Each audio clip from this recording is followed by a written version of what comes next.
You are a celebrated journalist. Thank you. You are somebody I feel who's had the courage and the grit to be a journalist, right? Because let me tell you, within my heart, I always wanted to be a journalist. That's very I was good. discouraged, saying कि तुम्हें पता भी है कि journalist होना क्या होता है. सही सही.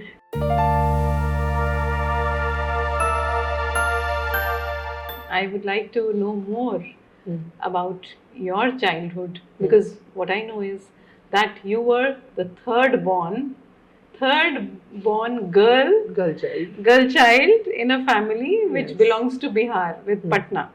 So how was it back then?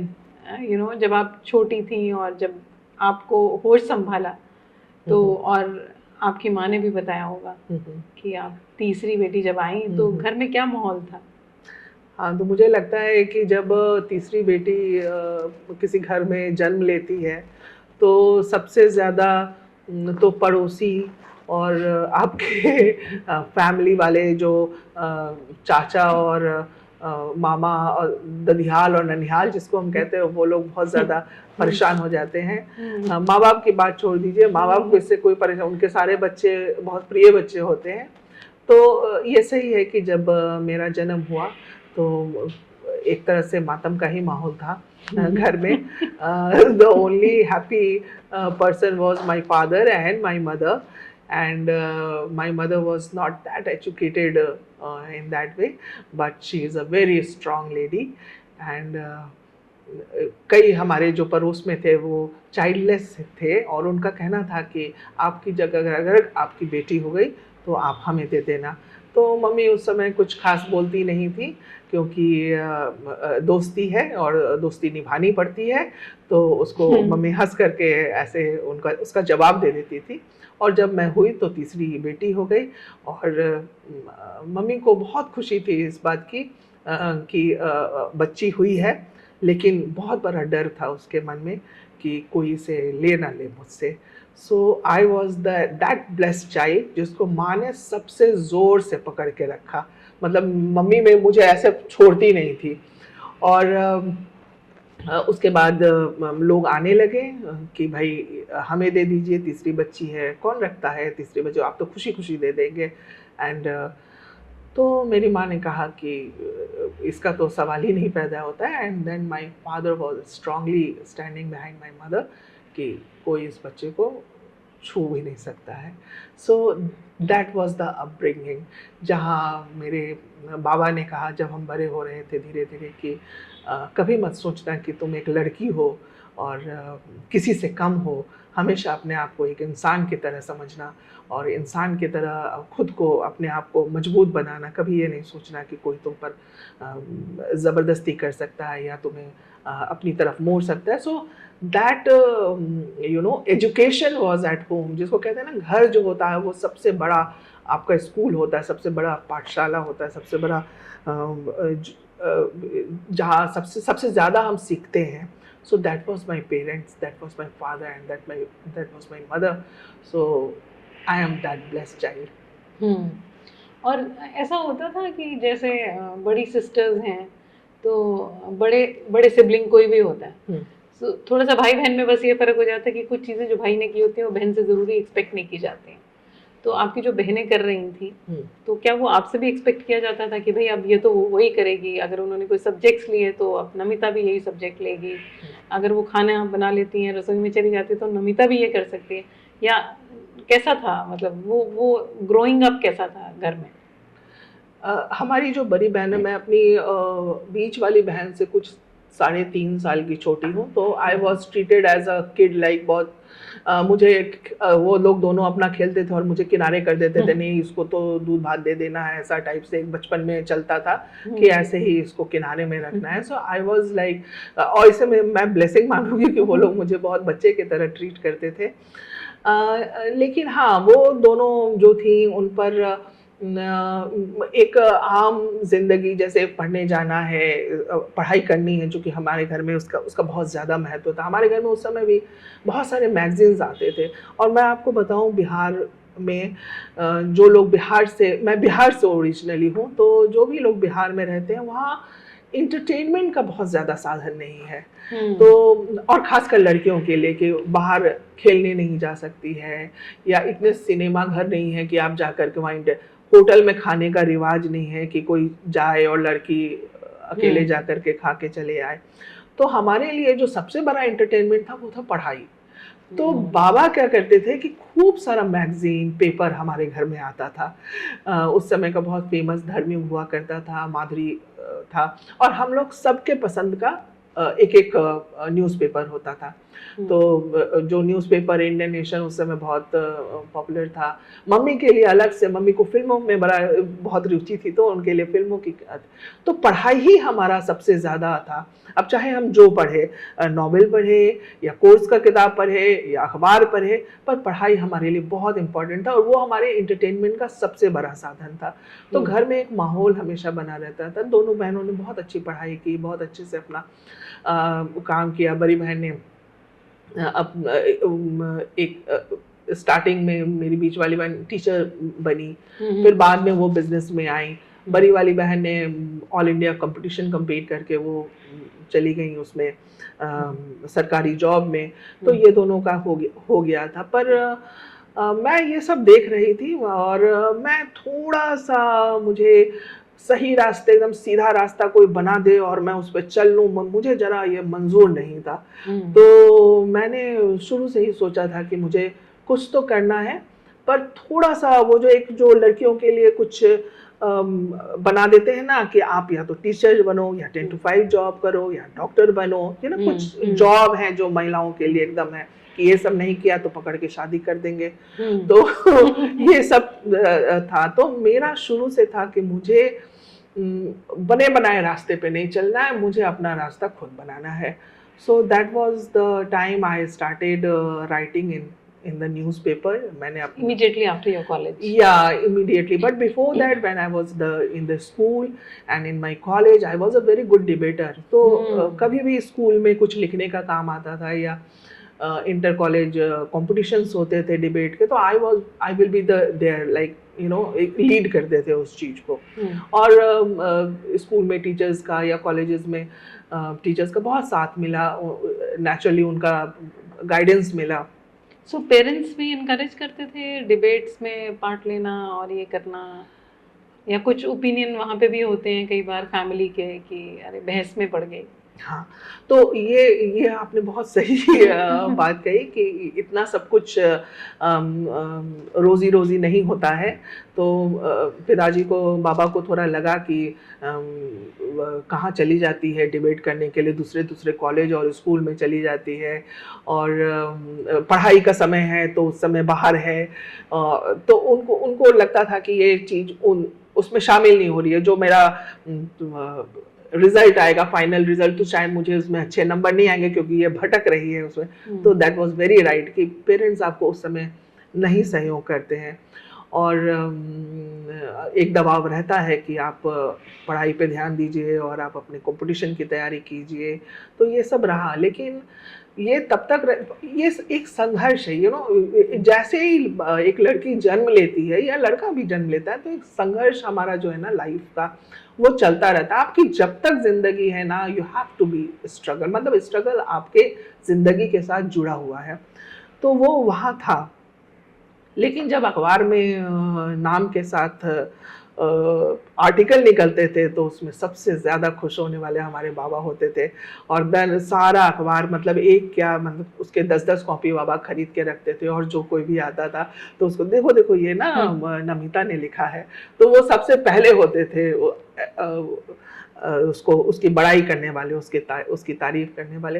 तो हाँ, आपको थोड़ा तो मुश्किल का जो सामना करना पड़ता है वो करना पड़ेगा, और बेबी स्टेप आपको खुद ही उठाने पड़ेंगे, उस पर कोई आपके लिए तो पढ़ाई ज़्यादा करनी पड़ती थी इसके चलते कि आप कॉम्पिटिशंस में जा रही हैं? हाँ, तो जैसे मैंने कहा कि मैंने सब चीज़ का, यूपीएससी की भी मैंने तैयारी की। हम लोग सुबह 4 बजे उठ करके पढ़ते थे, हम लोग उसमें थे, हम लोगों ने यूपीएससी का किया, 2-3 एग्ज़ाम भी हम लोगों ने दिए। तो ये सब चलता रहता है, लेकिन होता क्या है ना कि लड़कियों के साथ एक सबसे बड़ी समस्या हो जाती है कि बहुत कम समय दिया जाता है सोसाइटी में। उनको लगता है 23-24 साल में अगर लड़की ने कुछ कर लिया तो ठीक है, और इतना ही समय देते, क्योंकि उसके बाद से शादी की बात होने लगती है कि 24-25 साल में अब आपकी शादी कर दी जाएगी, आपको जो करना है कर लो। तो लड़कों को जो एडवांटेज है 28 और 29 साल तक कि अगर आपको नहीं भी नौकरी मिली है तो आपको चांस मिल रहा है, girls will not get that chance. तो आपको जो कुछ भी करना है 22, 23, 24 में आप करके दिखा दो। तो ये सब बात होती थी, मुझ पर भी प्रेशर पड़ता था, ऐसी बात नहीं थी। इसके बाद ही मैंने तय किया कि no, I have to leave this place and that. घर, किसी लड़की को घर छोड़ने के लिए कितना संघर्ष करना पड़ता, वो जिन लड़कियों ने छोड़े होंगे उनको ही मालूम होता है। एंड बाप जो होता है, एक प्रोटेक्शन होती है बेटियों के लिए, और वो डर हमेशा फादर को लगा रहता है कि जाएगी, पता नहीं कहाँ रहेगी, किसके पास रहेगी, कैसे अपने आप को संभालेगी, एक ये पिता का डर होता है। पर माँ कुछ मायने में ना फादर से ज़्यादा स्ट्रॉन्ग निकल जाती है। So I got the support from my mom. तो हम लोग, बाबा हमारे एक बहुत ईमानदार ऑफिसर, हमारे पास इतने पैसे भी नहीं होते थे कि हम बाहर चले जाए और एक घर ले लिया और घर में तो बहुत कम पैसे में, और बाबा ये सोचते थे कि कैसे करेंगे। ये सब मेरे रोकने की वजह ये भी थी कि बाबा को लगता था कैसे हम फाइनेंशियली इसको सपोर्ट कर पाएंगे जब तक इसको नौकरी नहीं मिलेगी। But my mom was there and she came forward and she said कि तुमको दिल्ली जाना है, तुम जाओ। तो हम कहे, तो पैसे तो हमारे पास थे नहीं। तो बोले कि नहीं, हमने जमा किए हैं कुछ पैसे, और माँ ने कुछ पैसे जमा किए थे जो बाबा उसको पॉकेट खर्च के लिए मम्मी को देते थे। तो मम्मी ने वो कुछ पैसे जमा करके रखे थे and she gave me that money, और बोली कि जाइए, आप जो करना चाहते हो दिल्ली जा करके निकलो। So first time, how old were you when you went to Delhi? I think I was 23. Yeah, just post graduation के बाद मैं निकल गई थी. Very young. Yes, very young, very young. And you were still so beautiful, so I'm sure at that time you would have been much more and the prime of your youth. Thank you so much, but yes. So parents के fear और बढ़ जाते. Parents के fear बढ़ जाते थे, और घर में शादियों का इतना ज़्यादा कि मतलब एक जिस बात से मुझे बहुत नफरत है ये कहते हुए कि लड़कियों के गोरे रंग पर आप उसके टैलेंट को और उसकी पर्सनालिटी को आप जज कर रहे हो कि अरे ये गोरी लड़की, इसको तो अभी तुरंत शादी कर लेनी चाहिए। तो ये प्रेशर था ना, एवरीबॉडी सेइंग कि इसकी तो अच्छी शादी हो, इसको क्या जरूरत है दिल्ली में इधर उधर घूमने का। तो इट वाज लाइक दैट। और पेरेंट्स जब सुनता था तो उसको थोड़ा सा तो लगता है कि जब तक आपको कोई पोजीशन पे नहीं पहुंच जाते हैं ना तो सोसाइटी आपको एक्सेप्ट नहीं करती है। That's very true. और That's very true. Yes.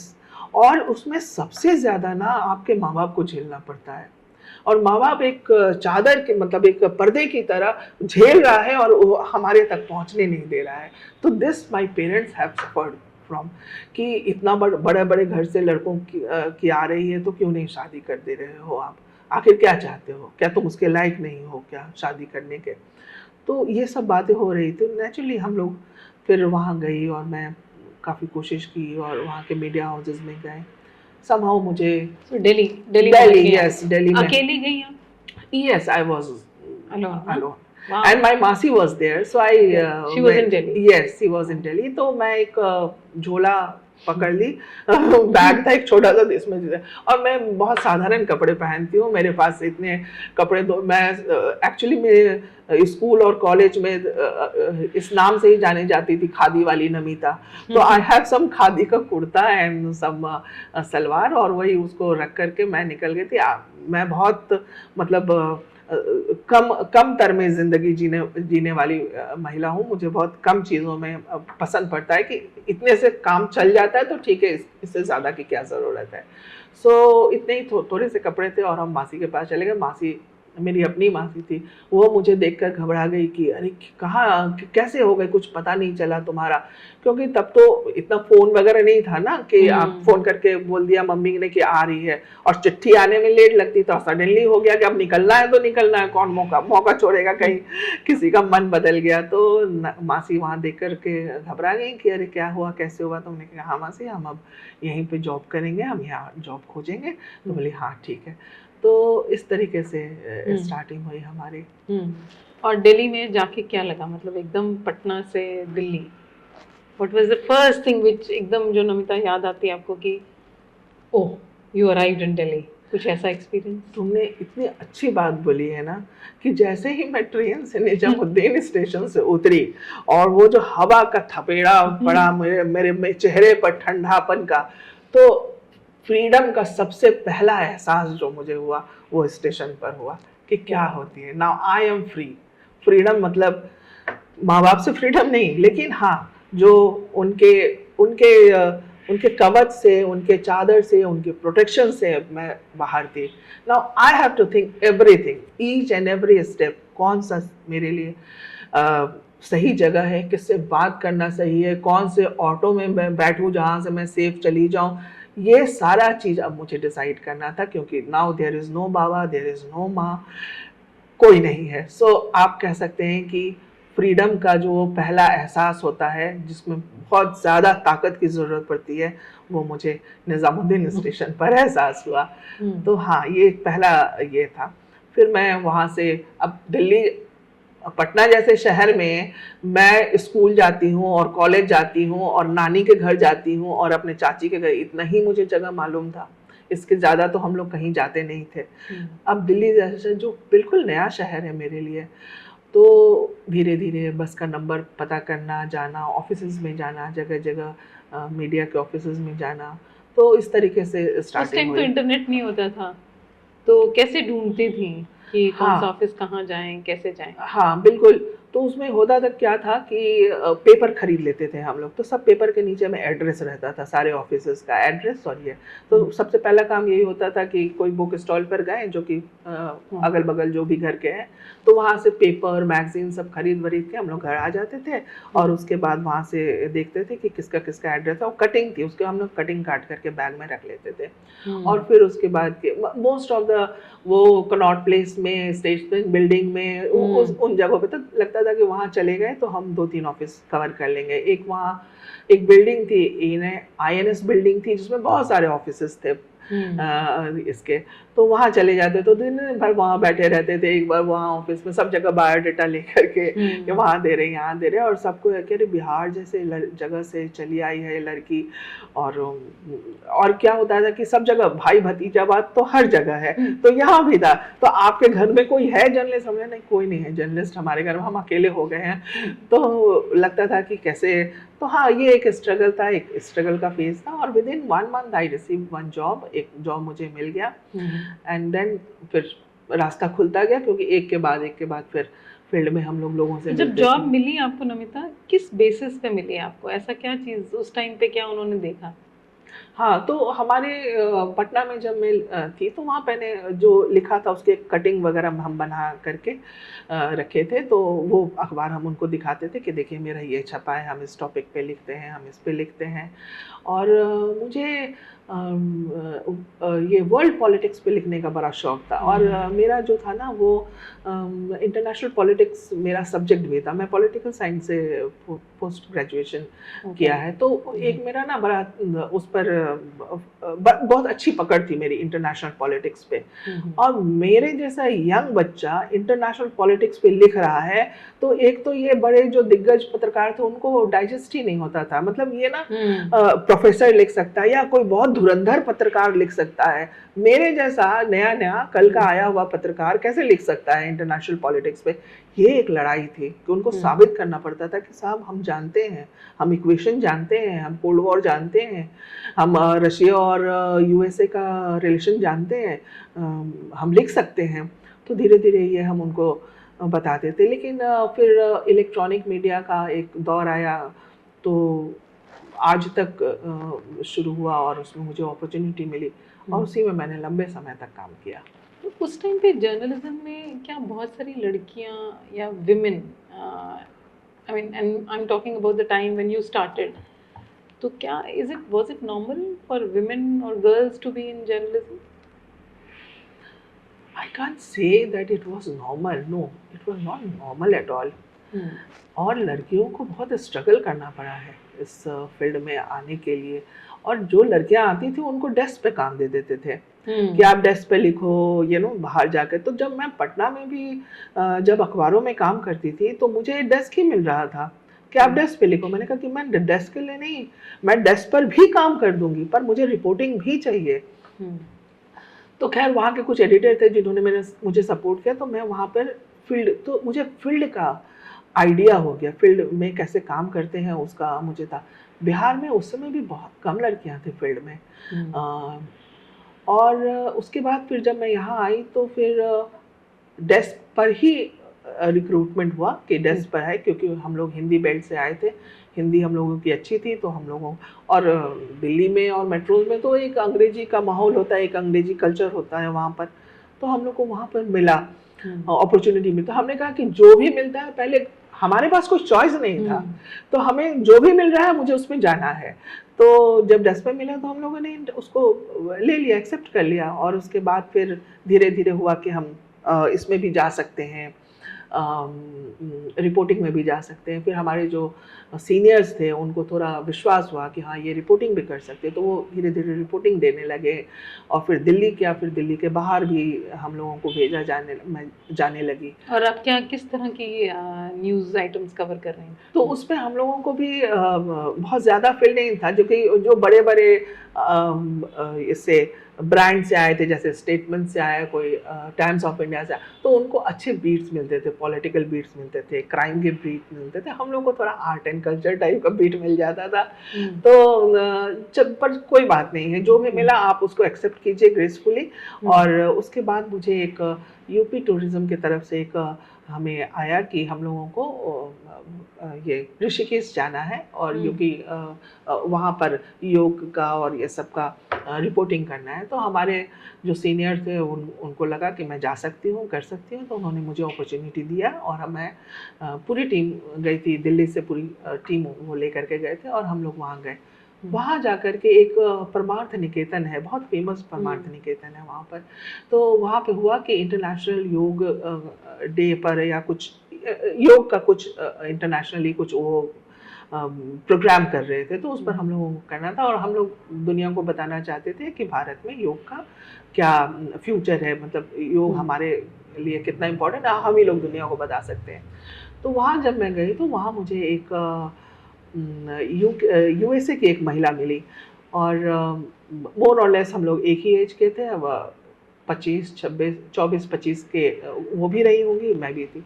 तो मैंने देखा कि फॉरेनर है लेकिन उन्होंने साड़ी पहन रखी है और गेरुआ रंग का साड़ी था और बॉर्डर थे उसके, तो थोड़ा सा मुझे अलग सा लगा, थोड़ा सा अट्रैक्ट किया मुझे उनका। और शी वॉज वेरी यंग हमारी तरह, तो हमने उनसे बात करना शुरू किया कि फ्रॉम वेयर यू आर। तो मैं इंग्लिश में बोल रही थी लेकिन वो हिंदी में बोल रही थी। अब मेरा नाम साध्वी है, मैं ये हूँ, मैं वो हूँ, मैं यहाँ आई हूँ। तो मुझे लगा कि इस पर एक स्टोरी होनी चाहिए। तो हमने कहा कि हम आपका इंटरव्यू लेंगे। तो बोले ठीक है। हम लोगों ने दूसरे दिन के लिए उनका समय तय किया और फिर वो गंगा के किनारे बोले कि नमिता हम लोग वहाँ बैठ कर के करें। तो हम बोले कि हाँ, उनको सब जगह मेरे से ज़्यादा उनको मालूम था कि कहाँ पे बढ़िया जगह है। तो उन्होंने कहा कि ठीक है। तो हमने कहा कि चलो। तो दूसरे दिन हम अपनी टीम लिए, अपना कैमरा पर्सन लिए, हमारे जो असिस्टेंट थे वो थे और वो साध्वी जी थी हमारे साथ। बोले चलो हम लोग तो कोई आधा 1 किलोमीटर लेकर के हमें पतली गली से जाना था और एक सुंदर सा स्पॉट था, वहाँ बैठ करके उनका इंटरव्यू करना था। तो हमने कहा ठीक है। तो हम उनके साथ चलने लगे पीछे पीछे। तो कई जो बेगर्स होते हैं या थोड़े चुनने वाले, कागज चुनने वाले, वो सब थे, तो सब आ रहे थे। तो and I saw that young lady वो सबको ऐसे झुक झुक कर प्रणाम कर रही थी। इवन द बेगर जब आ रहे थे तो ऐसे झुक के नमस्ते नमस्ते, एंड एवरीबॉडी वाज रिप्लाइंग हर। तो एक तो ये बहुत अच्छा फील कराया मुझे, बहुत अच्छा लगा मुझे ये देख करके कि कितने अच्छे से सबको इज्जत ये दे रही हैं। तो फिर हम लोग वहाँ गए, वहाँ बैठे, बहुत देर तक हम लोगों ने बात किया और उनके बात के क्रम में आया कि कैसे आप इंडिया आ गए। तो उन्होंने कहा कि देखो हमने पीएचडी किया स्टैनफोर्ड यूनिवर्सिटी से और she was the daughter of a solicitor general New York की। और उन्होंने ऐशो आराम की ज़िंदगी जिसको कहते हैं, जिसमें कोई कमी नहीं होती है, वो लाइफ उन्होंने लीड की थी। तो उन लोग के यहाँ होता क्या है कि वो लोग ट्रैवल के लिए, दुनिया में ट्रैवल के लिए करते, तो वो कई देशों से होते हुए भारत आई। भारत आई तो उनको बहुत अच्छा लगा भारत में आकर के, और फिर वो ऋषिकेश में आ गई, वो जो आश्रम था वहाँ रहीं, काफ़ी समय रहीं। तो हमने कहा कि अच्छा, बोली कि ये जब गंगा के पास बैठती हूँ और ये जब गंगा, तो मुझे लगता है कि यही मेरे लिए जगह है, यही जगह है। तो मैं कि वो सब तो ठीक है, पर आप अब वापस कब जाओगे? बोला नमिता मैं कभी वापस नहीं जाऊँगी।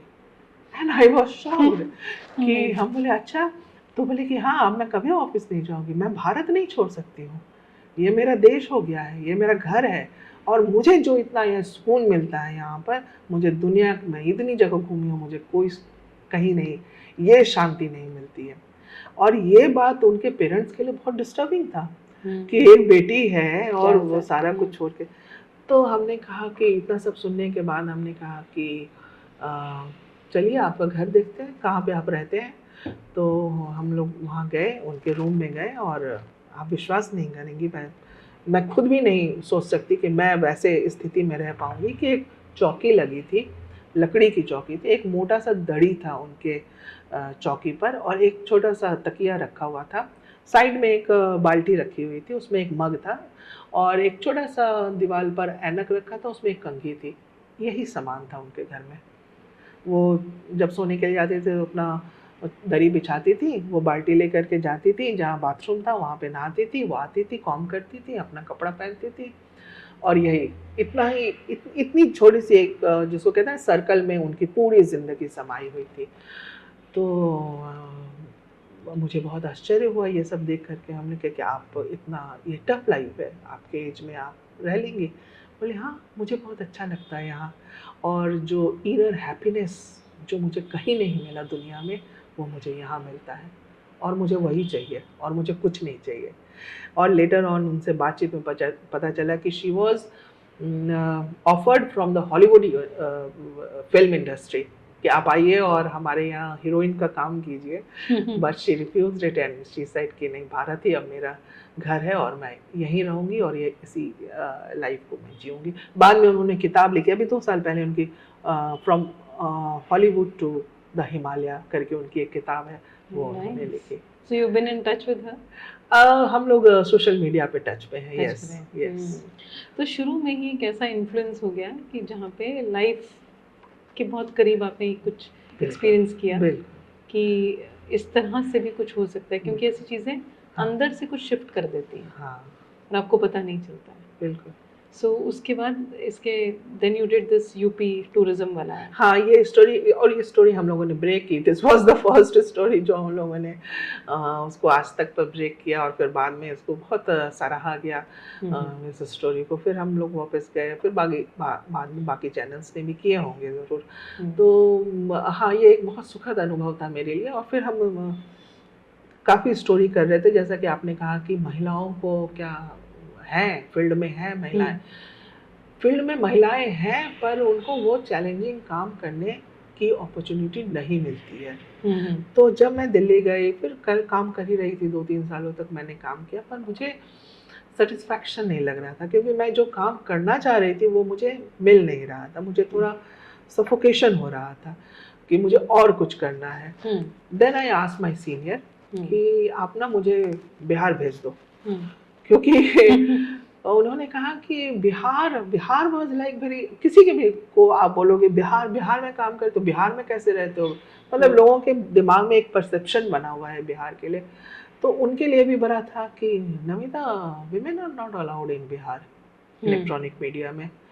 तो हम कहे कि ऐसा है सर कि वो मेरी जगह है, मेरा बर्थ प्लेस है, और मैं काम कर सकती हूँ। तो बोले नहीं, ये तो ऑफिस के नॉर्म में ही नहीं है कि किसी महिला को बिहार में भेजा जाए काम करने के लिए। फिर भी मैंने उनको कहा कि दादा आप थोड़ा समझिए, हम कर लेंगे काम। देन ही सेड कि नगवीदा थे हमारे उस समय के बॉस थे, और बहुत सपोर्ट, मतलब मेरे जीवन का जो एक ट्विस्ट जो कहते हैं टर्निंग पॉइंट मुझे उन्होंने दिया, और उन्होंने अपने दम पर निर्णय लिया कि no she will go to Bihar. और उन्होंने मुझे बिहार में भेजा। तो मैं 99 आई थिंक 2099 में मैं बिहार चली गई। तो फिर वहाँ पे फिर बिहार का एक अलग ही बिहार जर्नलिज्म। वापस जाके बिहार कैसा लग रहा था? दिल्ली इतने साल रह के उसके बाद बिहार 6-7 साल। जब मैं दिल्ली आ रही थी तो मैंने कभी सपने में भी नहीं सोचा था कि मैं बिहार वापस आऊंगी, क्योंकि दिल्ली फिर बॉम्बे आगे का लोग सोचते हैं ना, तो मैंने सोचा नहीं था। पर जब वापस मुझे आने के लिए हुआ तो मेरे लिए काम सबसे ज़्यादा इम्पोर्टेंट था। तो मैं काम करने के लिए वापस बिहार आ रही थी और मैं काम करना चाहती थी, इसलिए मेरे लिए बिहार मुझे लगा कि ये सबसे बढ़िया प्लेस है मुझे अपने आप को साबित करने के लिए, अपने आप को अपना सेटिस्फैक्शन पाने के लिए। पेरेंट्स खुश थे नमिता जब आपका डिसीजन सुना बिहार आने का? हाँ, तो उसमें क्या हुआ कि इस बीच मेरी शादी हो गई थी और मैं बिहार नहीं जा रही थी, मैं वापस दिल्ली आ गई थी क्योंकि मुझे लगा कि यहीं पे एक अच्छी ज़िंदगी मिलेगी। तो देन ससुराल और बाकी लोग बिहार में थे, लेकिन मुझे बहुत बोला गया था, पर मैंने कहा था कि मैं नहीं जाऊंगी वापस बिहार, क्योंकि मुझे बिहार में शायद वो काम मिले ना मिले जो यहाँ मिल रहा है करके। लेकिन फिर सब कुछ होता है, जैसे पेरेंट्स को भी लगता है कि अरे शादी हो गई, ये लोग साथ नहीं रह रहे हैं करके। तो हमने कहा कि चलो कभी कभी भगवान रास्ता बना देता है। तो ये भगवान मेरे दिमाग में ये बनाया कि you will get better opportunity in Bihar when you go back. तो इसलिए मैं फिर वापस से बिहार आ गई और ठीक था। Then but there was no pressure कि भाई अब शादी हो गई है, चलो अब पटना वापस आओ या फिर एक साथ रहो। It was there pressure, but मैं इसके लिए तैयार नहीं थी, क्योंकि मुझे मेरा काम बहुत प्रिय था। तो मैंने कोशिश किया कि ना जाऊं, लेकिन फिर मुझे वहीं बेटर अपॉर्चुनिटी लगा, तो मैं अपॉर्चुनिटी के लिए कहीं भी जा सकती, तो मैं कही कि चलो चल के देखते हैं। And this was in electronics media again? It was आज तक, फ्रॉम आज तक आई गॉट द ट्रांसफर। यस। और बिहार में क्या क्या हो रहा था उस टाइम पे, एट दैट टाइम? तो बिहार जो था वो बहुत अद्भुत जगह था। तो क्योंकि मेरी तो पूरी ज़िंदगी वहाँ बीती है, तो मैं तो बिहार के एक एक चीज़ों से मैं वाकिफ़ हूँ। तो जब मैं बिहार गई तो सब रिपोर्टिंग चल ही रहा था, पॉलिटिकल था। Yes, Bihar is a place जहाँ पे महिलाओं को काम करने में थोड़ी मुश्किल होती है उस तरीके से, खासकर मीडिया में, इलेक्ट्रॉनिक मीडिया में उस तरीके से एक्सेप्टेंस नहीं। अगर आप 10 to 5 जॉब कर रहे हैं, जैसे मैंने कहा कि महिलाओं के लिए जो बना बनाया रास्ता है, अगर वो आप काम कर रहे हैं, टीचिंग में है, then you are well and good. But जहाँ उससे थोड़ा सा अलग अगर आपने रास्ता चुन लिया, तो मैं वहाँ जब गई तो उस समय 2001 का ये कहानी है। That was the Naxal belt. उस समय हमारा देश जो था वो कहते हैं कि 70% नक्सल एरिया था, और बिहार का तो ऑलमोस्ट इंटायर, बिहार और झारखंड एक साथ थे, तो ऑलमोस्ट इलाका जो है वो नक्सल के इसमें था। तो उस पर हमें क्या हुआ कि मैं काम कर रही थी, तो मुझे एक दिन खबर आया कि कोई लैंड माइन्स हो गया है। और ये लैंड माइन्स एक धनरुआ करके एक जगह है, जो कि पटना से, कैपिटल से जस्ट 30 से 34 किलोमीटर की दूरी पर है वो। तो हम ये अर्ली मॉर्निंग लाइक 3 बजे, ऐसा 2:30 बजे 3 बजे होता है। तो मुझे जब खबर मिली तो हमने कहा कि ठीक है। तो हमारे जो बाकी मीडिया के लोग थे तो वो लोग निकल रहे थे, तो हमने कहा कि चलो भाई हम लोग भी, तो 3-4 मीडिया के लोग, सब लोग हम लोग साथ हो लिए। मेरे लोगों ने, जो हमारे दूसरे चैनल के लोग थे, उन्होंने कहा कि नमिता आप मत जाओ, हम तुमको फुटेज दे देंगे। तो हमने कहा कि नहीं चलते हैं ना। तो कहा कि तुमको दिक्कत होगी वहाँ नमिता, लैंड माइन्स है और पता नहीं क्या दिखना पड़ जाए, पर नहीं चलते हैं। वो जो मुझे मना कर रहे थे जाने के लिए, उसकी एक वजह ये थी कि मैं I was pregnant with 8 month. और नेक्स्ट मंथ जैसे अक्टूबर 20-21 को हुआ था मेरा ये लैंडमाइन ब्लास्ट, और नवंबर लास्ट मंथ और जनवरी फर्स्ट वीक में मेरा ड्यू डेट था। So I was almost in that position, 8 साढ़े 8 महीने का प्रेगनेंसी।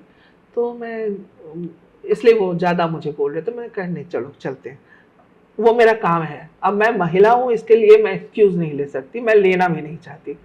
तो मैं उस पोजीशन में गई और आप बिलीव नहीं करोगे, जब मैं वहाँ गई पहुँची तो पूरा मंजर जो था वो लाश के चित्रों में बिछा हुआ था। और जब ये ब्लास्ट और लैंड माइन्स ब्लास्ट जब होते हैं ना, तो कुछ पता नहीं चलता, किसी का हाथ कटा हुआ है, किसी का पैर गिरा हुआ है, किसी का धड़ नहीं है, किसी का धड़ है तो कुछ, मतलब आप लाश के बीच में खड़े हैं।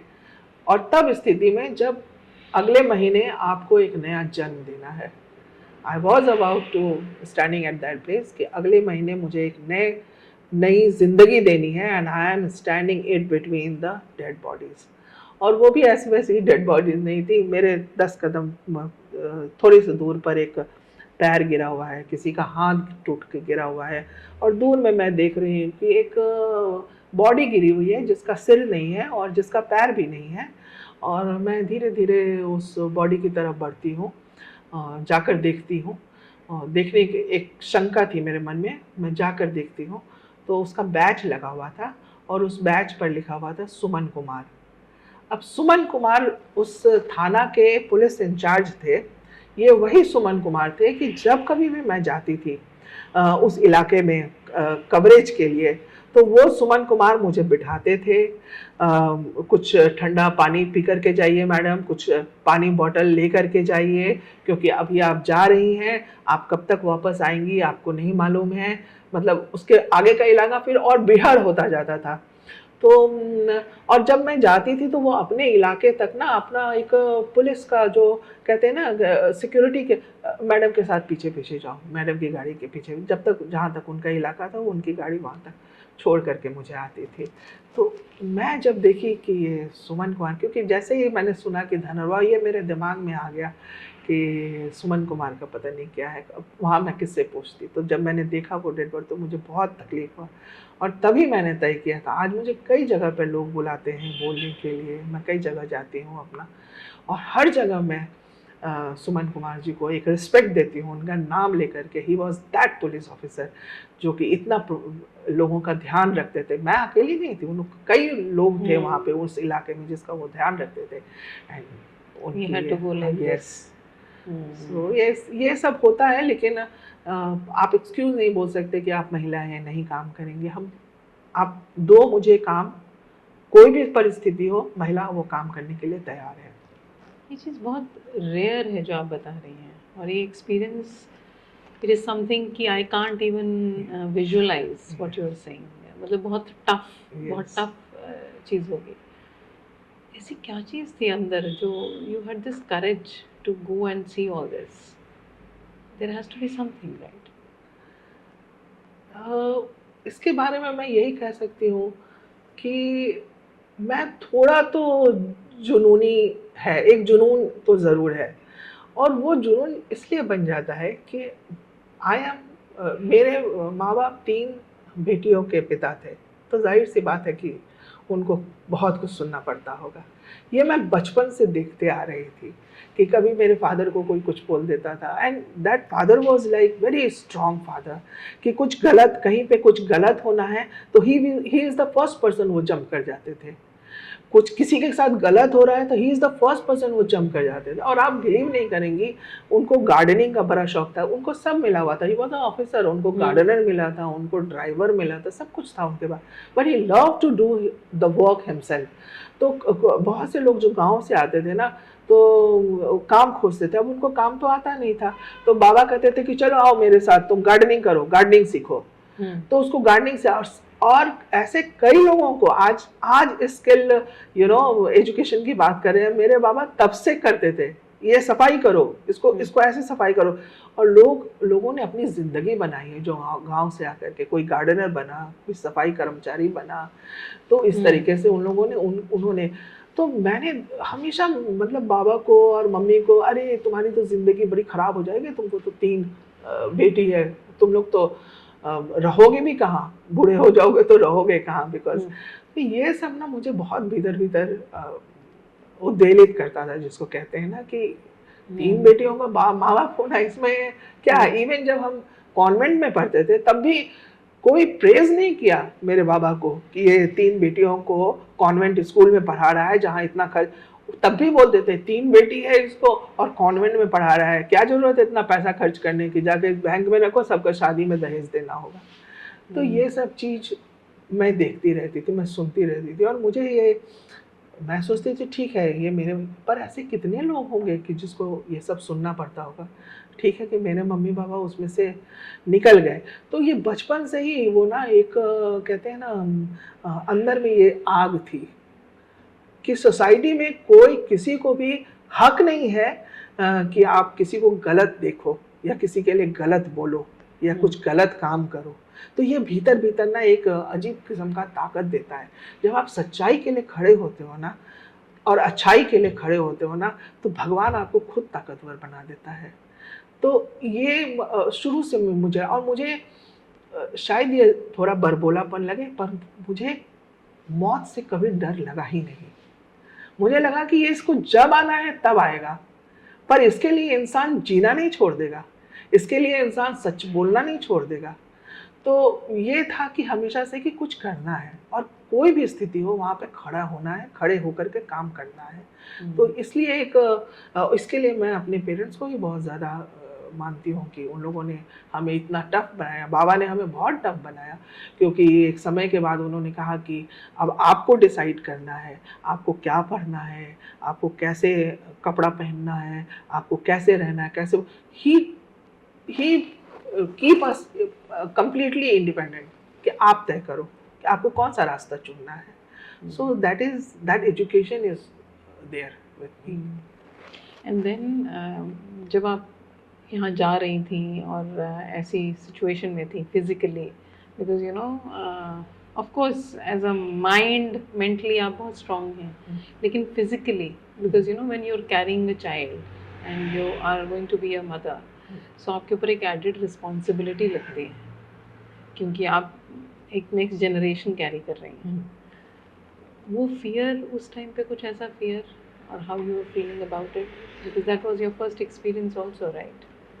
Yeah, it was my first experience, पर I am telling you, in my life, शादी was completely no-no. मैंने कभी नहीं सोचा कि मुझे शादी करना। आई टोल्ड यू कि किस तरीके से मेरे फादर को बोलता था, मुझे लगता है मम्मी पापा मेरे पास रहेंगे, ऐसी क्या बात है, तो मैं शादी नहीं करूँगी। तो शादी was completely no in my life और किड तो कम्प्लीटली नो था। तो somehow it happened। तो कभी कभी मुझे लगता है ना कि जब आप रास्ता नहीं चुन पा रहे हो ना, देयर इज सम फोर्स जो आपको रास्ता बना करके देता है, आपके लिए रास्ता तय करता है जो हमारे प्लानिंग में नहीं है, पर देयर इज सम फोर्स कि मेरे लिए क्या अच्छा है वो आपको रास्ता देता है। So the baby came in my life in that way कि जब मेरी बेटी होने वाली थी, मुझे लगता है कि मैं जीवन में सबसे खुश हुई पहली बार। मुझे इतनी खुशी हुई और it was not force. Baby होना मेरे लिए कोई फोर्स नहीं था, मैं किसी का सुनने भी वाली नहीं थी। It was completely my decision कि मुझे अब एक बच्चे को जन्म देना है। तो जब मैंने कंसीव किया और जब मैं उसके साथ थी तो वो मुझे एक बहुत सुकून फील कराता था। तो आप जो कह रहे हो ना कि आपको तकलीफ़ होगा चलने में, नहीं होता था, इसलिए कि मैं भीतर से इतना खुश थी ना, मुझे वो इतना आनंद आ रहा था ना, मैं बहुत उसको देखने के लिए उत्सुक रहती थी कि ये कब इसका जन्म होगा, कब मैं ये आएगी, कब ये मेरे गोद में आएगा जो भी बच्चा है। तो ये उसके लिए आई थिंक अगर आप भीतर से खुश हैं तो आप सब हैंडल कर लोगे सब चीज़। तो ये वो वाली फीलिंग थी। तो मुझे कभी नहीं लगा कि उसके वजह से मेरा कोई रास्ता बंद हो रहा है या रुक रहा है, नहीं, कभी भी ये नहीं फील हुआ मुझे। And जब when you delivered your baby and you saw your baby for the first time, so I can understand जो आपको फीलिंग रही होगी उस टाइम। उसके बाद क्या कुछ शिफ्ट हुआ काम और बेबी और क्या करना है उस टाइम? हाँ, जब बेबी हुई हमारी तो बेबी छोटी थी और मेरा जहाँ घर था वो मेरे मम्मी के घर के फ्लैट के बगल में फ्लैट था। तो ये एक मुश्किल समय हो जाता है कि आप कैसे काम को भी संभालोगे और कैसे बेबी को भी संभालोगे। तो मैं ये कोशिश कर रही थी कि मैं दोनों को करूँ, और बहुत पेरेंट्स का बहुत सहयोग होता है आपके लाइफ में। तो बाबा, my father was very attached to my daughter, and that is why, because कहते हैं ना, माँ बाप सबसे ज़्यादा अपने बच्चों को पहचानता है। तो उनकी ज़िंदगी में था ना कि पता नहीं ये शादी करेगी कि नहीं, और करेगी भी तो इसका बच्चा होगा कि नहीं। And they are not that type of उनके प्रेशर डाले कि होगा, करना है, इस तरह का। तो my father was very attached to my daughter. और मुझे लगता है कि कई बार इस बेबी के जन्म में उनका भी ब्लेसिंग रहा होगा, या उनकी चाहत रही होगी कि अगर इसको भी एक हो, क्योंकि मेरी दो बहनों का हो चुका था and they were well settled, तो इसका भी हो जाता तो अच्छा होता, कहीं ना कहीं वो लगता था। तो जब बेबी हुई तो बाबा बहुत खुश हुए, बहुत खुश हुए।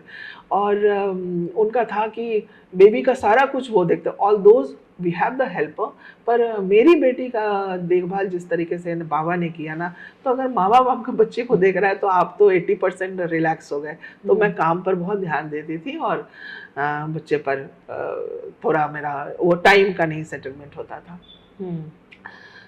लेकिन धीरे धीरे जैसे जैसे बच्ची थोड़ी सी बड़ी होती गई, तो मैंने देखा कि अब ये खुशती है मुझे, कहीं ना कहीं इसकी नज़र ढूंढती रहती है। तो ये सब सोच करके मैंने थोड़ा ये ज़रूर सोचा कि आगे क्या करना है। ये मैं सोच रही थी कि आगे क्या करना चाहिए, लेकिन फिर काम का बहुत ज़्यादा प्रेशर था, बहुत इस तरीके से चलता रहा ज़िंदगी।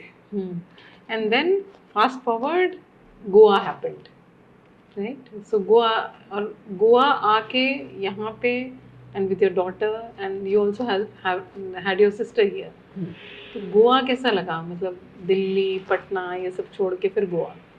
सो गोवा आना, it was not a sudden decision. चूँकि मैं बिहार में काम कर रही थी, और बिहार में सिर्फ नक्सल ही नहीं था, वहाँ पे अपहरण इंडस्ट्री चल रहा था, वहाँ पर शूट आउट चल रहा था, वहाँ पे इलेक्शन वायलेंस था जो कि मैंने कवर किया, और ऐसे गोलियां सामने से जाती थी, गुजरती थी, एक उधर गैंग खड़ा है, एक इधर गैंग खड़ा है, और गोलियों की ठक ठक आवाज़ आ रही है, और वहाँ से हमारा फ़ोन चल रहा है दिल्ली में कि नमिता आप कहाँ खड़े हो, वहाँ पे मत खड़े रहो, वहाँ से निकलो पहले। तो ये सब कुछ चल रहा था, और मैं बड़े नीडर होके काम करती थी। मैंने कहा कि जैसे मुझे डर वर नहीं लगता है कहीं भी। तो ये सब हो रहा था, तब तक मेरी बेटी आना हो गई। तो मैं बताऊं कि आना के आने से मेरी ज़िंदगी में बहुत चेंज आ गया। The very first time I started respecting my self. ये ज़िंदगी में पहली बार हुआ जिसमें मुझे लगा कि अब से मेरी ज़िंदगी बहुत इम्पोर्टेंट है मेरे लिए, और मुझे ज़िंदा रहना है किसी भी हालत में। तो मेरी बच्ची ने मेरे लिए यह एहसास कराया। और जब मैंने आपको कहा कि कुछ रास्ता जो हम खुद नहीं चुन पाते हैं, नहीं डिसाइड कर पाते हैं, कहीं ऊपर से आपको सिग्नल आता है, और that girl has come in my life कि मैं जिंदा रहूं। तो मुझ में जिंदा रहने की बहुत चाहत जग गई, और शायद भगवान को मुझे जिंदा रखना था, तो उन्होंने मुझे बेटी दे दी, और मैं जो हूँ, लाइफ का पर्पस आ गया, या लाइफ का पर्पस आ गया। उसके बाद जो है काफ़ी कुछ बिहार में काम करने के बाद मुझे अब लगा कि मुझे जगह शायद बदलनी पड़ेगी। और ये भी ऐसे नहीं था, इसमें हुआ ये कि जैसे मैंने कहा कि मेरा टाइम बहुत हेक्टिक टाइम रहता था। तो जब मैं शाम को घर जाती थी, तो बेटी को मैं घर के अपार्टमेंट के नीचे, हमारा एक ड्राइवर था और हमारा एक सिक्योरिटी था, तो उसको जा करके कि तुम टहला करके लाओ, बच्ची को थोड़ा खिला करके, हल्का धीरे धीरे चलना सीखी थी। तो एक दिन मैं घर पे बैठी हुई थी, वैसे वो उसको नीचे लेकर के गए बच्ची को, मुझे लगता है कि 18 महीने की होगी शायद। तो मेरा वॉचमैन जो अपार्टमेंट का था, वो दौड़ा दौड़ा आया। तो हमारे बिहार में ना बच्चों को बाबू बोलते हैं, बउआ बोलते हैं। तो बोले कि मैडम बउआ को कोई किडनैप करके ले गया है। तो इतना तो सुनना था, मेरा तो दिमाग ही खराब। हर दिन हम लोग यही सब स्टोरी करते रहते, तो आई कैन रियलाइज कि हमने कहा क्या हुआ। तो बोला कोई गाड़ी वहाँ लगा था, और बउआ को और दोनों को ऐसा पिस्तौल लेकर उसमें गाड़ी में बैठाया है, और सिक्योरिटी और उसको ड्राइवर को दोनों को बैठा के लेके गया है। एंड आई वाज लाइक अब क्या करें हम। तो मैं नीचे गई, देखी सब कुछ उसने बताया। वहाँ पे और भी 2-3 लोग थे, उन्होंने बताया। शाम का समय था, साढ़े 6-7 बज रहे होंगे। तो मुझे अब जब मैं इतना सारा कवर कर चुकी थी प्रोग्राम, तो मुझे बिहार में ना अपहरण का जो इंडस्ट्री है वो लोकेलिटी वाइज है कि ये लोकेलिटी में ये बंदा देखेगा और वो लोकेलिटी में वो बंदा देखेगा। तो ये मेरे लोकेलिटी में हुआ था, तो मैंने उनको फ़ोन लगा दिया कि भैया ये बच्ची मेरी चली गई है, ये क्या किया आपने? तो बोला मैडम क्या बोलते हो? तो हम बोले हाँ। तो बोला कि कुछ गलती हो गया, अभी रुकिए आप। तो फ़ोन रखे हम, उस समय मोबाइल आ गया था, तो फ़ोन हमने रखा और मैं खड़ी थी नीचे कि करना क्या, क्योंकि पुलिस के पास भी जाके कोई फ़ायदा नहीं होता था, कोई ऐसा एडमिनिस्ट्रेशन कोई इतना स्ट्रॉन्ग नहीं था उस समय बिहार में। तो and that was the era of you know the political couple जो कि काफ़ी नाम हुआ उनका देश में। तो उनका था, तो उस हिसाब से मैं वेट कर रही थी, अब आगे क्या, अब आगे क्या। तो मैंने देखा कि 15 मिनट में वो गाड़ी घूमता हुआ चला आया। तो बेटी आई, वो सिक्योरिटी आया, निकला गाड़ी से, लिया मैंने सबको। तो पूछा मैंने उससे, ड्राइवर से क्या हुआ? बोला कि हम लोग ना मैडम आधा ही दूर गए थे कि उसको फ़ोन आ गया। तो उसको फ़ोन आया, उसको लगता है बहुत डांटा। तो बोला अच्छा अच्छा गलती हो गया, गलती हो गया। Oh my God. Then she came. And that was the turning point when I decided no, I will not leave this place. क्योंकि जो हमने झेला अपनी ज़िंदगी में, जो फ्रीडम नहीं मिलती है, जो ये नहीं मिलता है, और चूँकि मेरी बहन गोवा में रहती थी, मैं आकर के इस जगह को देखी थी, तो मैंने डिसाइड किया कि I will leave this place and I will settle down in Goa. तो कई लोग मुझे गोवा में पूछते हैं कि यहाँ क्यों आ गए मैडम, कैसे बिहार और दिल्ली सब छोड़ करके? लोग ने भी कहा कि अभी जब तुम्हारा सबसे ज़्यादा कमाने वाला पैसा, क्योंकि गोवा को कहते हैं कि ये क्या कहते हैं, वो रिटायरमेंट लाइफ के लिए बहुत अच्छा है। तो हमने कहा कि नहीं, हम एक अच्छी ज़िंदगी, और चूँकि मेरी बेटी यहाँ हुई तो मैंने इस जगह को चुना कि मैं अपनी बेटी को यहीं पर बड़ी करूँगी, क्योंकि ये जगह महिलाओं के लिए तो किसी स्वर्ग से कम नहीं है। उस टाइम पे भी आपके लिए मैटर कर रहा था कि एक तो बच्ची बड़ी कहाँ होगी, कोई एक ऐसी जगह जहाँ पे आप सेफ फील करें, जहाँ बच्चा, और specially a girl child, because I am also a mother to a girl, तो जहाँ पे आपके दिमाग में या बैक ऑफ द माइंड हमेशा ये ना चलता रहे कि अब ये हो सकता है, अब ये हो सकता है, और बिना किसी डर के आप जहाँ पे रह सकें, काम कर सकें, वहाँ पे जेंडर आपके दिमाग में ना चले। आप ऐसी जगह ढूंढ रही थी और वो गोवा था आपके लिए। बिल्कुल। ओके, और कैसा रहा गोवा का, मतलब how did Goa treat you? Goa के लिए मैं ऐसा कह सकती हूँ, अब चूँकि मैं 20 सालों से गोवा में रह रही हूँ, गोवा को बहुत करीब से देखा है। देश के बाकी जगहों में भी मुझे रहने का मौका मिला। मैंने बिहार में रहा, मैं बहुत समय वहाँ दिल्ली में मैंने बिताया। कई जगह मैं नॉर्थ, क्योंकि मुझे ट्रैवलिंग बहुत पसंद है, तो मैं नॉर्थ में भी के कई जगहों में गई हूँ घूमने। साउथ के भी कई जगहों में लगभग घूम लिया है। नॉर्थ ईस्ट अभी मेरे लिए बाकी है, अदरवाइज़ मैंने पूरे देश को देखा है घूमते हुए। मैं आज दावे से कह सकती हूँ कि गोवा एक ऐसी जगह है जहाँ सिर्फ देश को नहीं, दुनिया को इस जगह से सीखने की ज़रूरत है। और कोई जगह ऐसे ही नहीं समृद्ध होता। आप देखेंगे गोवा बहुत समृद्ध जगहों में माना जाता है, यहाँ के लोगों का लाइफ स्टाइल और सारे कुछ। कोई जगह ऐसे समृद्ध नहीं बनता, उसमें बहुत कुछ वहाँ के लोगों का, उन लोगों की सोच, लोगों का काम, ये सब कुछ डिपेंड करता है। आज यहाँ महिलाओं की इतनी इज्जत है कि आज मेरी बेटी यहाँ रहती है, तो कई चीज़ मैं जब उसको बोलती हूँ कि ईव टीजिंग हो गया या उसने उसको टच करके आगे बढ़ गया, तो मेरी बेटी बोलती है अच्छा ये क्या होता है। तो उसने स्कूलिंग से लेकर आज इतना समय जी लिया है और उसको आज तक कभी ईव टीजिंग का सामना नहीं करना पड़ा। उसको कभी घर जाने की जल्दी नहीं सोचना पड़ा कि शाम हो रहा है या मैं घड़ी देखूं और इसके पहले मुझे घर लौटना है। तो उसकी जो परवरिश हुई एक ऐसी जगह में हुई जहाँ उसमें आज फ्रीडम जिसको कहते हैं, जिसको फ्रीडम से जीना, उसने वो जिया है। तो जो लाइफ मैंने बहुत समय के बाद मुझे मिला, जो कॉन्फिडेंस मुझे बहुत समय के बाद मिला, मैंने देखा कि ये तो 10, 12, 13, 14 उम्र से ही इसमें है। तो ये एक बहुत बड़ी पर्सनैलिटी के डेवलपमेंट में आप उस जगह का बहुत इम्पोर्टेंट रोल होता है। बिल्कुल। तो ये मुझे गोवा से मिला और इसके लिए मैं गोवा की ज़िंदगी भर शुक्रगुजार रहूँगी। I think all of us, Yes. जो भी लोग यहाँ आए हैं, इस जगह में ऐसी बात है कि ये पुल करती है आपको और ये आपको अपना बना लेती है। बिल्कुल सो अपनाना बनाना ये शायद गोवा में है। बिल्कुल है? बिल्कुल।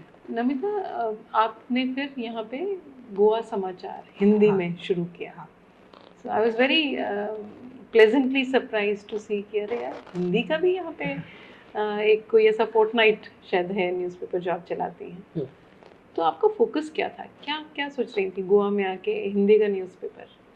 गोवा में आकर के मैंने जर्नलिज्म के लिए डिफरेंट ऑर्गेनाइजेशन में काम किया। मैं कई नेशनल चैनल के लिए भी गोवा से हमने काम किया है। तो गोवा में जो काम करना और जो दिल्ली और बिहार में काम करना बहुत ज़्यादा फ़र्क है।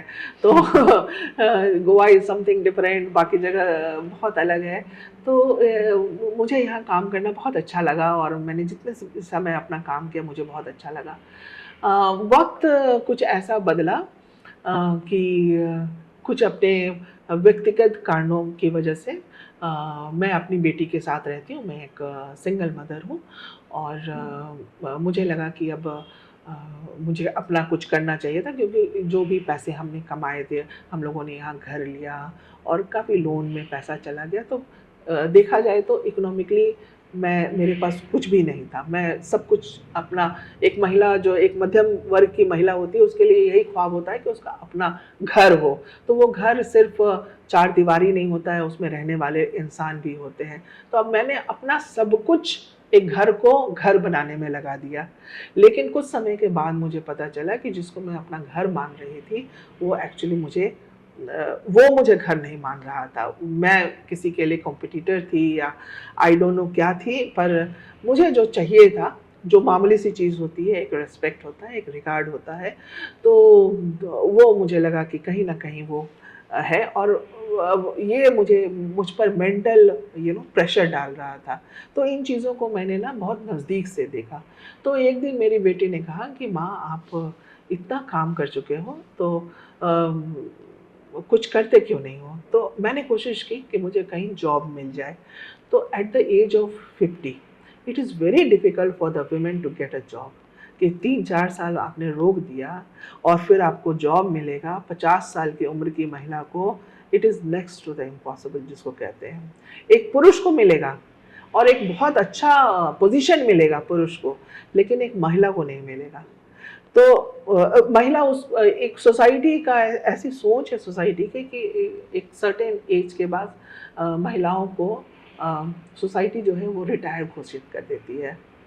लेकिन हम लोग चूँकि एक ऐसे फील्ड में काम करते हैं और एक ऐसी सोच हम लोग की डेवलप कर चुकी है, जब हम कहते हैं कि women too need a seat and table and if there is no create your own।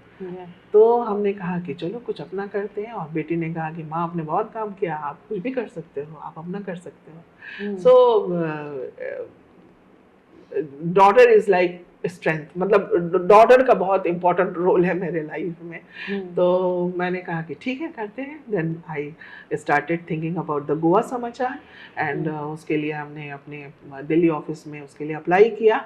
Then everybody was saying कि in a Hindi and Konkani and English speaking state में, why you have started the Hindi newspaper?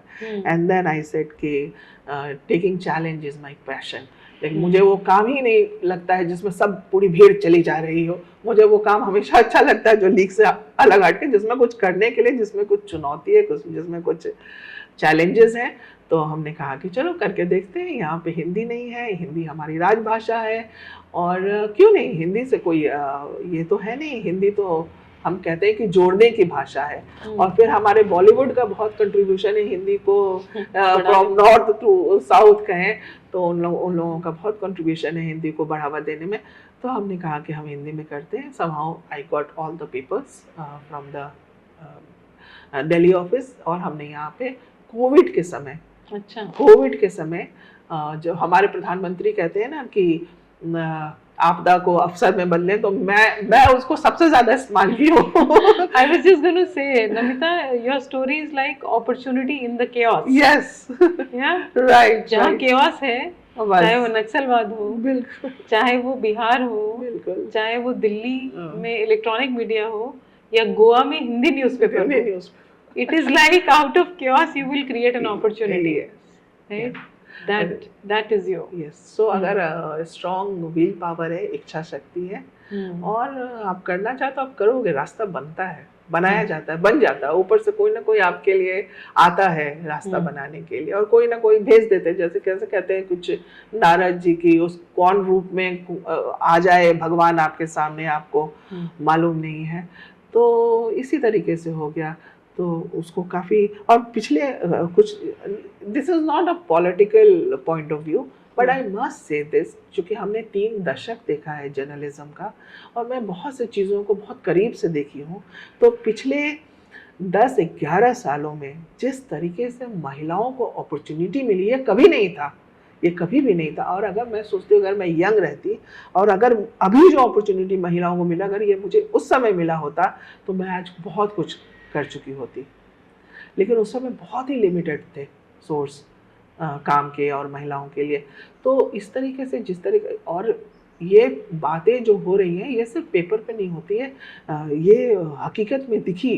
आप बता रही थी कि आप एक meeting में ऐसे गई थी गोवा में, तो आपने एक्सपीरियंस किया कि जब आप मीटिंग ख़त्म करके उठी और एक सीनियर ऑफिशियल के साथ मीटिंग कर रही थी, तो वो खुद उठ के आए और उन्होंने आपके लिए दरवाज़ा खोला और आपके लिए मतलब ये रिस्पेक्ट दिखाई।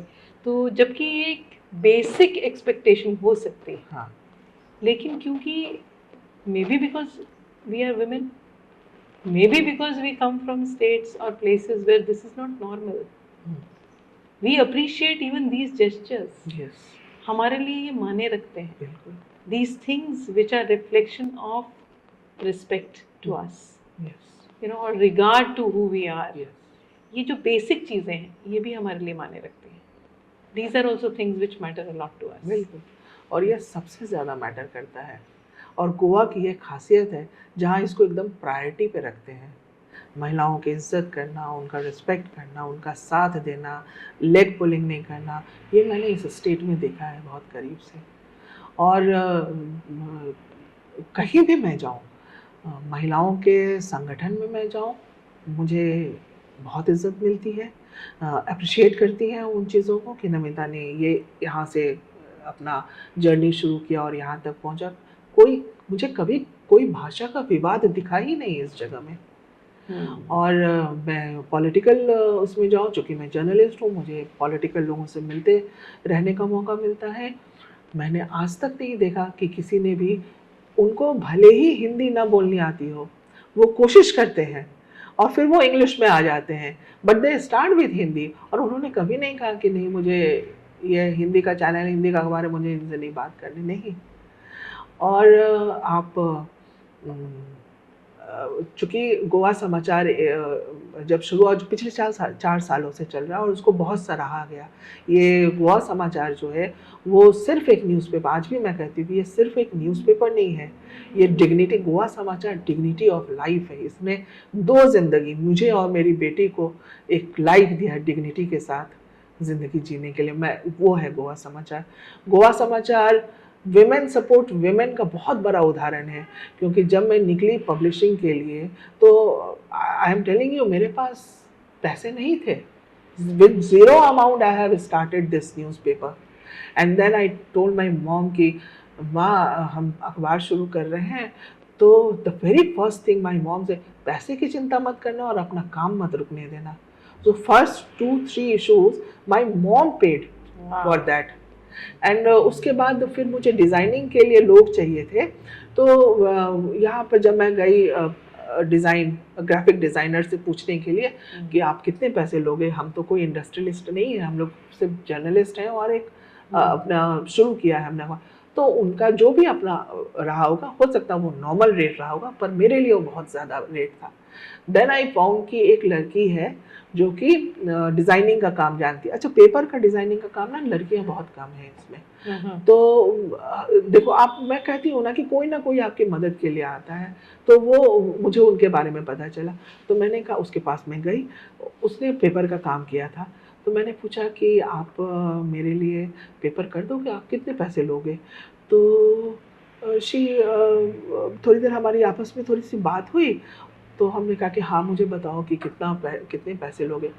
तो you know what she said, उसने जो पहला लाइन मुझे कहा कि हम ऐसा करते हैं ना, पेपर पहले निकालते हैं, पैसे की बात में करेंगे।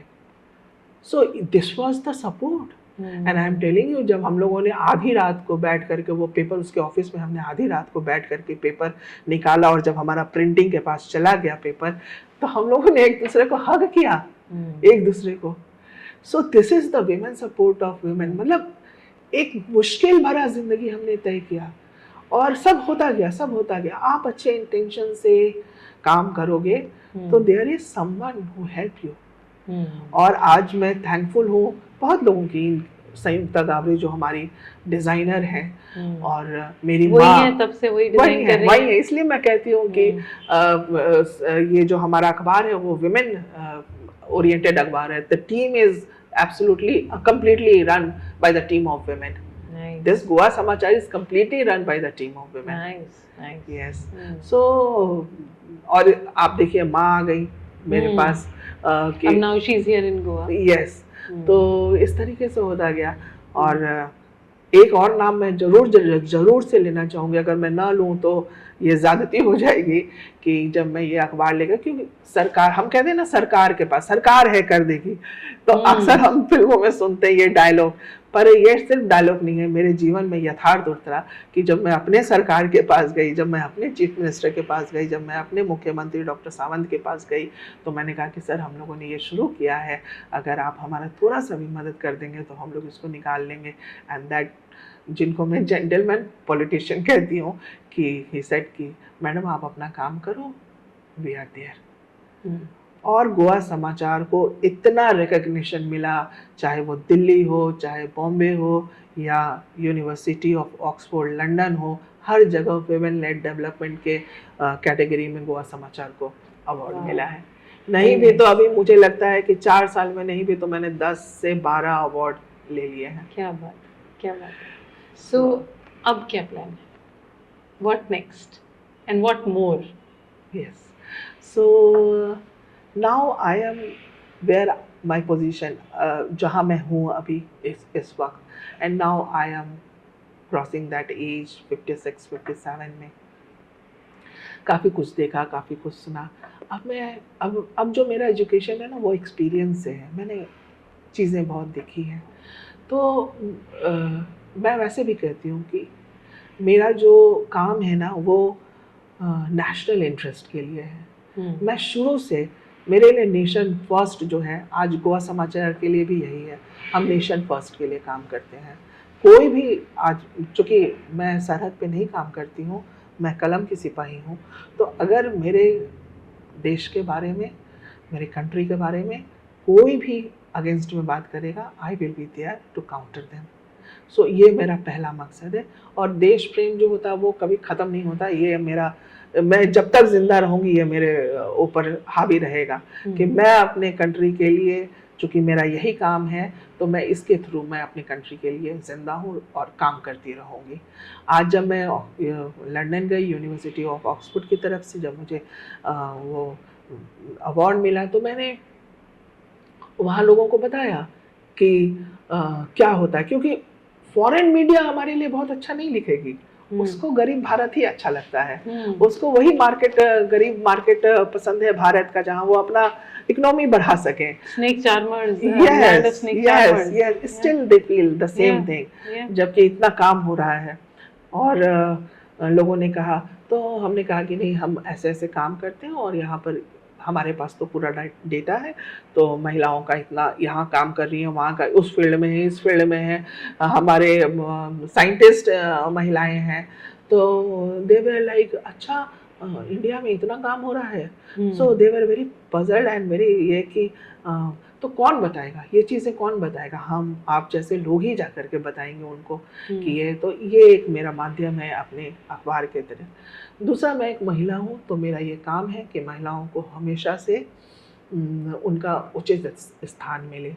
और कई ऐसी महिलाएं मैं जानती हूँ, मैं विमेन मेंटल हेल्थ पर भी काम करती हूँ और मैंने कई महिलाओं को, चूँकि मैं नाम नहीं लेना चाहती हूँ, मैं बात करती हूँ और मैं कहती हूँ क्या कर सकती हूँ आपके लिए, आप बताओ। और मैंने देखा कई एजुकेटेड महिलाएं, वेरी टैलेंटेड महिलाएं, लेकिन घर की स्थिति में वो ऐसी दबी फंसी रह गई कि उनका सारा टैलेंट सब कुछ ख़त्म हो गया और मेंटली वो इतना डिस्टर्ब हो जाती हैं। लेकिन कहे तो कहे किससे, क्योंकि सोसाइटी तो अगर महिला ने घर से बाहर कदम रखकर कुछ कर लिया या बोल दिया और अपने लिए खड़ी हो गई तो वो तो उसके कैरेक्टर पर तो सबसे पहले गाज गिरेगी। तो कोई महिला उस डर से निकल नहीं पाती है।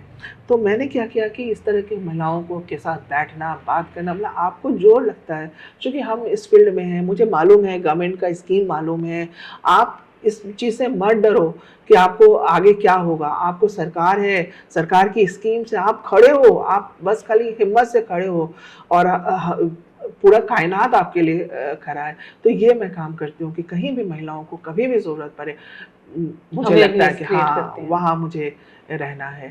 तो ये दो जो काम है मेरे लिए बहुत इम्पोर्टेंट काम है। आपको लगता है कि जैसे जो आपकी जर्नी रही है नमिता, इसमें पेरेंट्स की अपब्रिंगिंग, उनकी सपोर्ट, उनका ट्रस्ट, बिलीफ, एजुकेशन और साथ में आपका फाइनेंशियली इंडिपेंडेंट होना, अगर आपकी लाइफ में ये दो चीज़ें देखी जाएं तो सबसे क्रिटिकल यही दो चीज़ें थी, और अगर ये ना होते तो शायद आज हम यहाँ नहीं बैठे के बात कर रहे होते। So most important for any girl child, even today we might sound primitive when we talk about it, sitting in 2025, end of 2025, that education is a necessity. It is a basic right. And equality as a gender, जब भगवान ने इसको दिया है इस तरह से कि आप जानते नहीं हैं कि लड़का है या लड़की जब तक वो पैदा ना हो जाए, तो ये भगवान ने तो इक्वालिटी शुरू से दे दी, राइट? सो इस चीज़ को बहुत दुख भी होता है ये बोलते हुए कि हम आज भी ये बातें कर रहे हैं। हम प्रोग्रेसिव थॉट और मतलब क्या चीज़ें, हम लीडरशिप पे बात करते हैं, हम ग्लोबल लीडरशिप की बात करते हैं, but on the other side we talk about basics, right? This is very very sad. So anything that you feel which is happening on this, जहाँ से ये रूट से ये ख़त्म हो सके ये सब चीज़ें, और ये बात ना रहे अगले जनरेशन के लिए कि हम उस कंट्री में पैदा हुए हैं जहाँ पे डाइवर्सिटी की भी बातें होती हैं, इंक्लूजन की बात होती है. ये do you think that there is something which is happening on that? जैसा कि आपने कहा ना कि पेरेंट्स का योगदान, तो वेल आई थिंक कि पेरेंट्स का बहुत बहुत बहुत बड़ा योगदान है. मेरे पेरेंट्स ने कभी नहीं कहा कि मेरी बेटी बहुत गोरी है. मेरे पिता को इस शब्द से बहुत नफरत था, जबकि सोसाइटी में लोग आकर के कहते अरे आपकी तो बेटी गोरी है ना, इसके तो इन लोग की तो ऐसे ही शादी हो जाएगी. तो मेरे फादर को ये बहुत बुरा लगता था कि ऐसे बेटी को शादी करने के लिए ही पैदा थोड़ी किए हैं हम. तो ये जो है ना, जो आपने कहा ना कि एक माँ बाप की क्या क्या रोल होता है एक बेटी के अपब्रिंगिंग में, बहुत इम्पोर्टेंट रोल होता है. मैंने कभी सुना ही नहीं कि मेरे बाबा ने कहा कि अच्छा तुम इतना पढ़ाई कर लो उसके बाद तुम्हारे एक बहुत बड़े रिच फैमिली में शादी कर देंगे. मैंने कभी नहीं सुना. मेरे बाबा ने कहा कि आपको पढ़ाई करनी है और आपको अपने पैर पे खड़ा होना है, दिस इज़ द प्रायोरिटी. बस ये आपको करना है, बाकी सब इसके पीछे है. तो हाँ, ये अपब्रिंगिंग की बहुत बहुत ज़्यादा ज़रूरत है और ये हर पेरेंट्स में अवेयरनेस लाने की ज़रूरत है. जिनको लगता है कि बेटी हो गई तो वो एक लाइबिलिटी है और अब उसकी पूरी तैयारी कीजिए आप, उसके शादी से लेकर के सारा कुछ का. लेकिन हाँ, चूँकि हमें एक ऐसा बैकग्राउंड मिला जहाँ मेरे माँ बाप ही मेरे पीछे थे. फाइनेंशियली इंडिपेंडेंस की बात उन्होंने तब से की जबकि बहुत कम हुआ करता था. तो इसमें मैं कह सकती हूँ कि आज मैं जो कुछ भी हूँ बिकॉज ऑफ माई पेरेंट्स, जो इतनी ज़मीन, मजबूत ज़मीन दी है। और कभी ये नहीं हम लोगों ने सोचा कि जो कहते हैं ना कि हम लोगों ने अपनी ज़िंदगी, अपनी बिहार की भाषा में लोग, अरे हम लोग चप्पल घसीट घसीट के आगे बढ़े हैं। It was that. तो हम लोगों को उस तरीके से बढ़ाया गया है, और मुझे लगता है कि हर पेरेंट्स को इस तरीके से सोचना पड़ेगा। आज मेरी बेटी है तो मैं कभी नहीं सोचती हूँ कि इसके लिए मैं ना इतना सारा पैसा जमा करके रख दूंगी कि ये जो है आराम से अपना रहे, इसको कुछ काम ना करना पड़े। मेरी बेटी 18 साल की उम्र से नौकरी कर रही है और पढ़ाई के साथ साथ नौकरी कर रही है। तो उसको ये पता है कि अपना ज़िंदगी बनानी है तो मुझे नौकरी करनी है। तो ये सारा कुछ जो है वो ऊपर से आना चाहिए। और बेटियों के बारे में अगर हम बोले तो उसको परिवार का एक स्ट्रॉन्ग सपोर्ट चाहिए, क्योंकि उसको एक सिक्योरिटी चाहिए, एक सोशल सिक्योरिटी चाहिए। वो लड़का नहीं है कि वो सड़क के किनारे में आराम से सो जाएगी और सुबह उठ करके फिर काम पर निकल जाएगी, ढूंढने निकले। No, she need security, financial security चाहिए, पेरेंट्स को सिक्योरिटी चाहिए उसको। तो लड़कियों को वही कहते हैं, कई बार कहा जाता है कि भगवान उसी को लड़की देता है जो उसको सक्षम है करने में। पर खैर ये तो कहानियों वाली बात है। लेकिन हाँ, अब गवर्नमेंट भी स्ट्रांग हो रही है कि कहाँ लड़कियों को क्या करना है, कैसे सिक्योरिटी देना है, कैसे एम्पावर करना है उसको, इन सब पर बात हो रही है। एटलीस्ट हम खुश हैं कि इस पर बात तो शुरू हुई। एक समय था इस पर मैं इतने समय से जर्नलिज्म में हूँ, मुझे नहीं मालूम था कि विमेन लेड डेवलपमेंट क्या होता है। हाँ, मुझे मालूम था कि विमेन एम्पावरमेंट होता है, विमेन फाइनेंशियल इंडिपेंडेंट होता है। विमेन लेड डेवलपमेंट तो मैं 11 साल पहले सुनी हूँ। तो आप अपने न्यूज़पेपर के अंदर और अपने पेपर पब्लिकेशन के अंदर भी do you promote girls women journalism, and do you encourage people to contribute who are women? Yes, I try to write more and more story about the women, जो लड़के society से आ रही हैं, जो खड़े हो रही हैं, जो अपनी कहानी खुद लिख रही हैं। Yes, there is my platform is there because उससे आगे भी लोगों को मदद मिलती है जानने की, समझने की। Yes, I am there for the women, all the women writers. Perfect. Thank you very much. It was so lovely interacting with you, and I think we can just go on forever. Right, sure. And that's about women. Yeah, right. And women who vibrate at the right level, they try to support, they try to offer encouragement, and they try to lift each other. Yes. Right, that's about women. Yeah, that's हम ऐसी औरतों को जानते हैं। बिल्कुल। और यही औरत है जो एक दूसरे को ऊपर लेके जाती है। वो औरत नहीं है जो आपके अंदर स्पॉट करती है वो प्रॉब्लम और वो आपको उस प्रॉब्लम से नीचे लाने की कोशिश करती है। वो एक वुमन नहीं है। तभी देवियां भी इतनी हुई और सब देवियों की पूजा करते हैं। So thank you very much from the core of my heart. Thank you. And it was lovely interacting with you and knowing you much better, Namita. Thank you so much. Thank you so much for the opportunity, I can say. और always there, anything you need, like किसी महिला को किसी भी तरह, क्योंकि हम कहते हैं कि जब महिलाओं की जब हम बात करते हैं तो एक महिला दूसरी महिलाओं को ज़्यादा बेहतर समझती हैं। देयर आर मोर और लेस सबका प्रॉब्लम एक है, और जब एक महिला दूसरी महिलाओं को देखती है ना तो वो समझ जाती है कि from what phase she is crossing, what pain is there inside her. तो वो उसको बोलने की ज़रूरत नहीं है, अगले महिला समझ जाती है क्योंकि वो उसको झेल चुकी है। आज वो ठीक है एक पोजीशन में आ गई है, अभी उसके लिए वो मायने नहीं रखता। So it is very important कि ज़्यादा से ज़्यादा महिलाएं सामने आए और महिलाओं को लेकर के सामने आए। They are more comfortable with each other, तभी सोसाइटी में महिलाओं को एक स्ट्रॉन्ग रिस्पेक्टफुल पोजीशन मिलेगा। Thank you.